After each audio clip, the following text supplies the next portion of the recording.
Ibagnal daw Ma'am Siak ni Maureen Rose Bibiswelan from ISPSC Main Campus, a second-year student taking the course Bachelor of Science in Midwifery.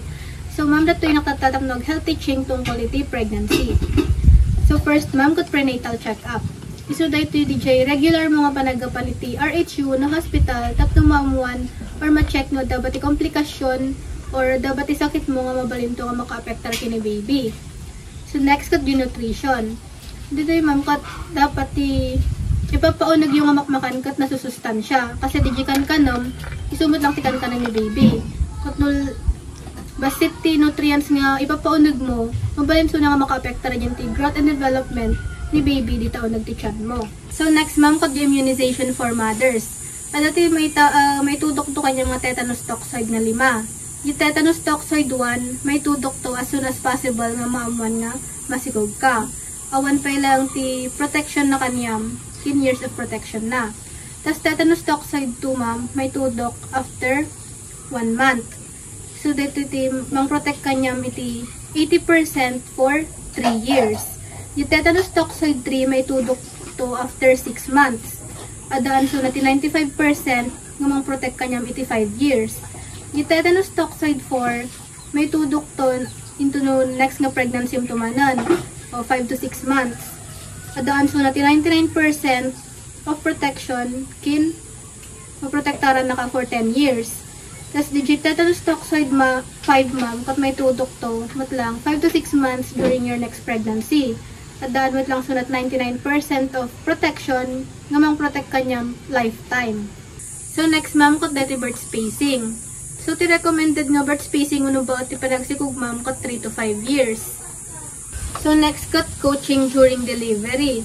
Dito ito ma'am, han kan tupay nga agpupush no han nga contract data chan mo. Kasi mas marigatan ni baby baka karon ti fetal distress. Tas na dati problema mamuno concern mo, ipagam to lang kindi ko dyan midwife tapno ma-assess kin makuha na dyan concern mo.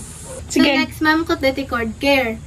So hantay tumabay nga ikikanti baby oil wano alcohol di dyan pusig ni baby kasi baka agkaroon ti infection. Di ikasta tayo lang amang dalos dyan pusig na warm water kin gasa or nadalos nga lupot. Iso tipang punas tayo lang higid-higid na. Katas no agyal-yelo na dati na nga rumrumwar, i-refer tayo lang nandiyan hospital tapno ma-check no dati something wrong kin baby.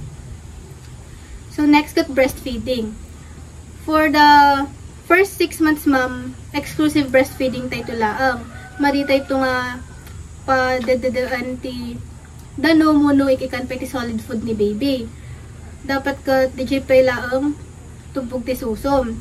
Kasi yung muna nga tubog ti susom ma'am, kat mataw tawag ang colostrum. At daan so na ti immunoglobulin A nga mang papig sa ti immune system ni baby. At dumod lang ti nutrients nga maalam di jay. Nan mo maalay ti formula milk. Then next kat di jay, immunization for children. So pagkapanganak ni baby ma'am, alantot may tudok kanya na nga BCG, unang Bacillus calmette-guerin, ngamang protect kanya na iti tuberculosis, meningitis. Tas DJ hepatitis B ma'am, hepatitis B vaccine, ngamang protect kanya na iti hepatitis, unang infection ti liver.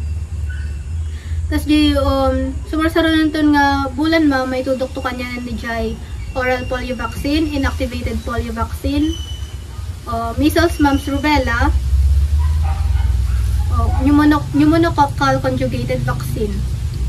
So next ma'am ko dati correcting myths. Di bagbagada nga madi ka agmedyas, madi ka nga agaten tinatayan, madi ka mabalin nga mga tina nagagatal, wani di bagguong or nalalangsi, madi ka nga uminom tinalamiis. Mabalin mo nga ramidan dagi ma'am kasi hanso na nga scientifically proven. Medyo lang ma'am, thank you ti panagdangag mo.